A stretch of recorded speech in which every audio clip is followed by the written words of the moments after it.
I think it is a symptom of a species malfunctioning when people are not interested. I mean, politicians are not interested in the people, and people are basically not going to react because they cannot react as a community. They are reduced into their selves. Assalamualaikum, bro. Alaikum Salam. Eid Mubarak. Eid Mubarak. How are you? I'm good. How are you? Fine, Alhamdulillah. So, I think recently when we were talking, you mentioned about how some interesting factors affected the Indian election. Yeah.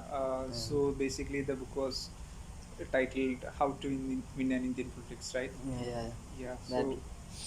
that. So basically, what happened was that 2019 election got me interested, sort of interested in politics in the sense that, I was astonished by the fact that a party that thrives on communalism Okay. swept the elections. Hmm.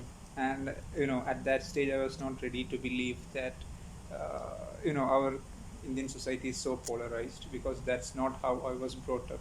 I mean, back in school, when I read India is a secular country, Yeah. someone from north was sitting beside me, Mm-hmm. and if you take a look around, that was the atmosphere I was raised in. So it was so hard for me to believe that our society is so polarized. And coming back to India, to my place Kerala, there also I did not feel any difference because there was no polarization. I mean, I never felt that. I mean, not the way in which media portrayed it, but yet a party thriving on communalism won majority of the seats, and that got me interested in Yeah, knowing. I think that is a very interesting factor that you mentioned. Like we all can relate. Growing up, this was not the India that we envisioned. Like Yes. this is not what we thought about. Like India would become something like this. Like we were proud of the diversity in our Yeah. country. And you mentioned the term secularism. Yeah. I think the thing about secularism is, I think it is inevitable that a nationalistic movement would happen, because actually when we look at a global scale, this is a much deeper crisis. Okay. What is happening is, like what secularism does to a person is, like if I ask you who are you, Yeah. what would you say? Like what would be the things that you relate to? You would be a son in your family. You would be a part of the village where you come from. You would have a religion. Yeah. So in a secular state, when someone asks you who are you, so if someone asks me, I would be like, I am a Muslim. I pray 5 times a day. I eat halal. I do halal. But that is not allowed. That is something personal. Okay. So in a secularism, you are not allowed to be that. Okay. In a liberal state, what happens is you have some rights. You don't have the responsibilities. Okay. So what happens is basically you are left without a collective identity. Okay. So you are an individual with some rights, Okay. and this inevitably brings about a void basically, because we humans are interdependent. We work Exactly. together. We work in societies. We work in communities. Okay. And this void, I think, is fueling this nationalism because it gives them a sense of identity. As a, as a Hindu nationalist, it gives them a sense of collective identity that is helping them to fill this void. And this is not the case in India alone. It's happening everywhere. Brazil, USA, France, even in Germany now, UK, with the Brexit and all. The nationalists are celebrating. They are thriving in secular democracies. And I think this is the core reason. But what astonishes me about India is the support base. Especially, I think you can relate to this. The ones we know and support BJP, they don't buy into this narrative of this Hindu identity, Yeah. but they still support the party. Yes, exactly. But they are not. I don't think they support BJP in the hopes that they will be able to, get rid of Muslims or something. I mean, that's not the line. I mean, or minorities basically. Uh, that's not the line they are following. I mean, that's not why they are supporting BJP, and that's not what they envision. They are for development. In the name of development, I mean, they are tired of what Congress did to our country in the past 70 years. I Okay. mean, the Yeah, facts yeah. that are highlighted by BJP. I mean, which are not facts actually, if you consider. So I mean, of course, no party is all good, no party is all bad, but that's the line they are following. I mean, Congress has ruled India for Hmm. 70 years, and nothing has happened till now. Now is the change Yeah, yeah. that's gonna come from 2014 onwards. That was a plank in which they fought 2014 election, but 2019 election was purely based on communalism. There was no talk about development or what is the projects and all. It was pure communalism based on religion. They started asking votes, so to power the true heads of this nation. Yeah, that is what they play with identities, I think. I think the narrative that the ruling party is pushing for is a narrative that India is India was is and was about Hindus, and when Muslims came, they came as some aliens. They just came and they destroyed our temples and built mosques. See, that was the issue with especially me. I will still say that the Babri issue was an injustice because it's not about a land dispute for me. I'm the last one to say that if the land is important to someone else, there should be a mosque there. Because this is not about that. If we check the verdict given by the Supreme Court, you can easily see that the Supreme Court is convinced that there was no temple there. Okay. So then this what this does is this helps to push the narrative that these Muslims are aliens. They just came, they just built mosques where there were temples. So that is why, like, we were campaigning that it is an injustice and this should not happen in a democracy like India, because what it does is it gives basically proof. It gives fuel to the narrative. So I know, like, the social media like accelerated the sense of identity, creating this sense of identity. But I think the underlying issue is that they are manipulating the identity of the people. Like, for example, an average Indian, like before maybe the 2019 elections or the past elections, they would care about if he is a farmer. He would care about what the farmers would get. Now it's all about symbolisms. He can be proud of the biggest statue being built in India, and he won't care what his community, his village, or if he's a farmer or if from some other profession, what those people are getting, or what is caste or religion. He doesn't care about all that. It's all about symbolisms, and I think that is thriving in our Indian society today. Yeah, and another thing that BJP has successfully done, which no other party has done, is that they have shaped the mind of the masses in such a way that if one opposes BJP, Hmm. they are either anti-Hindu or anti-national. I mean, I'm not raising my voice against BJP because I have got issues with Hinduism, or Mm-hmm. I'm not raising my voice against BJP because I have issues with reviving the Hindu culture. That's not my issue. My rights are being denied. I mean, you know, I'm being targeted. That's the main issue. That's the reason I'm speaking about this. And I personally know many Hindu friends, and I have Hindu friends, and none of them are nowhere close to this mentality. So that was my personal experience, and which is why it was quite hard for me to believe, because the people I know, the people I am close to, are not like that. I mean, they are not, for religion they would do anything. I mean, they did not treat me I know like that. that is what I told. Like, they don't buy into this narrative. Yeah. That is why they don't understand why Muslims are freaked out about the CAA and the NRC. Like this, like the Barbary was the first step.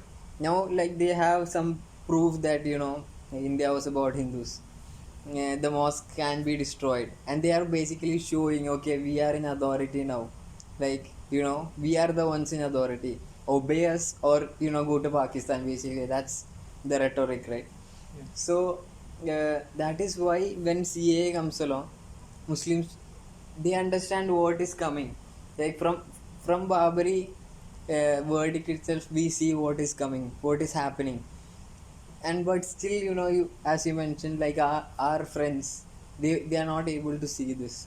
They are like, okay, there is some communism maybe.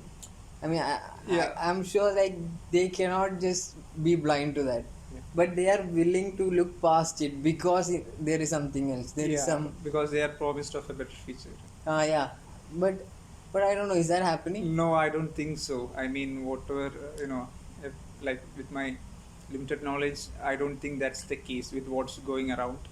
I mean, the way things are heading, the way economy is heading, the way the unity of India is heading. I mean, I don't think that's the case. And moreover, there is a change in trend in politics. I mean, previously, if you did something good for the community, you would get elected again, but that Uh-huh, changed with point, yeah. 2014 election. Like, you can do less but you have to market it more. It Mm-hmm. has become about branding and advertising. So if we are reaching in a situation where we are doing less and publishing, I mean getting publicity more. Yeah, it's all about marketing. And Yeah. see, the thing is, I think the end goal of a liberal, secular society is to make people the best assets for capitalism. Okay. So what happens is, as I told you, like your identity is not related to your religion, your family, your community. No responsibilities, no commitment. You pursue freedom. You just pursue freedom, and you have some rights to do that. And the only underlying moral that they basically hold is you can't hurt anyone, but maximize your pleasure without hurting anyone. So this is what liberal democracies are founded on. And this is to fuel your desires. Basically what yourself, your identity is left with is your desires. So it is fueling your desires.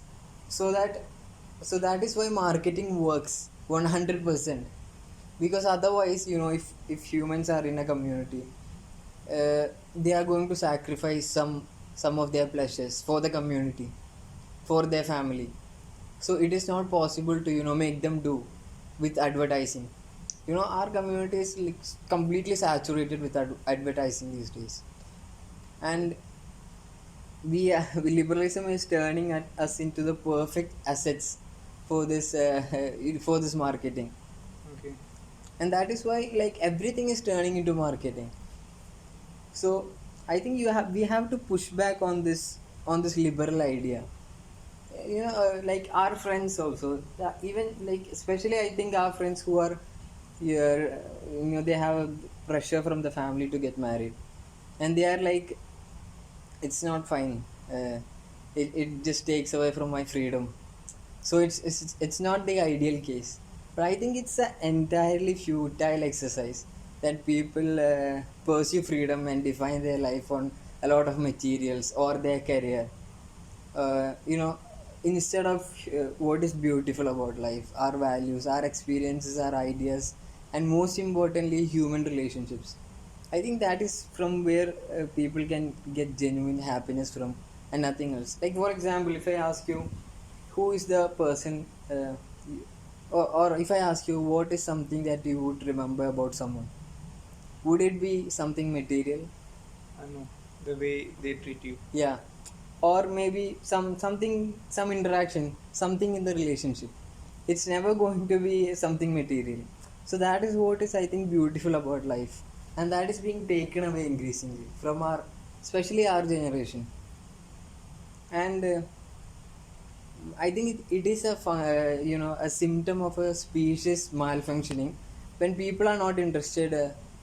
I mean, politicians are not interested in the people, and people are basically not going to react because they cannot react as a community. They are reduced into their selves, and the next they are coming to question yourself. That is the other side of it. Like, that's that deserves its own podcast. Actually, we can do another one on that. Yeah. But the thing is, with this individual people, they are not going to react whatever the government does. At the end of the day, some marketing stunt will win you the next election after 5 years. It doesn't matter what you did for the rest 4.5 years. Only in 6 months they'll pull out some marketing stunt, something in the border or something like that, and they'll do it the perfect way in social media, and they'll win the election. That is what is basically happening, I think. And the branding of our prime minister, I think that is the biggest brand in our country now. Yeah. What about in that book, like, what else is he talking about? Yeah. So basically, he's talking about BJP is like one advantage BJP has above all other established parties is that it has a well established IT cells, and its reach is much bigger than the Mm. rest of the party. I mean, even if the other parties try to reach up to them, it would take them time because recently due to these propaganda issues, WhatsApp has issued uh, certain restrictions in adding members to a group and stuff like that. But when BJP started it out, there was no restriction and they were free to reach as many people as they Mm. want, and they did that. I mean, they have a huge database now, Like, and what about people? Like, how did they receive this?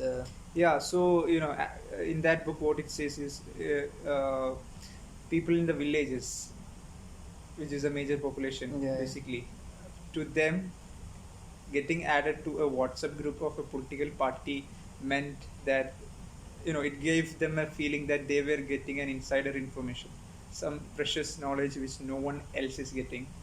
So all the things they say about Yeah. the opposition parties, they found pleasure in reading that, and they thought they were right and they have the true knowledge, and others are But basically, I think what is happening is this liberal secular idea is has laid the ground for for this marketing to happen effectively, and BJP is the party that used it. But the dangerous part is they had an agenda. They had this RSS ideology, which I think had around 40 or 45% support when India was gaining independence. It was this 5% that made India a democratic, secular, liberal nation, a republic. But there were, I think, 40 or 40, I'm not sure, but there was this percentage of Indian legislators who said that India should be a Hindu nation. But I think it is after these many years, this uh, to tip that 10-15% to support them. I think it is this power of social media that they have used, and also the crisis in people that this secularism has left.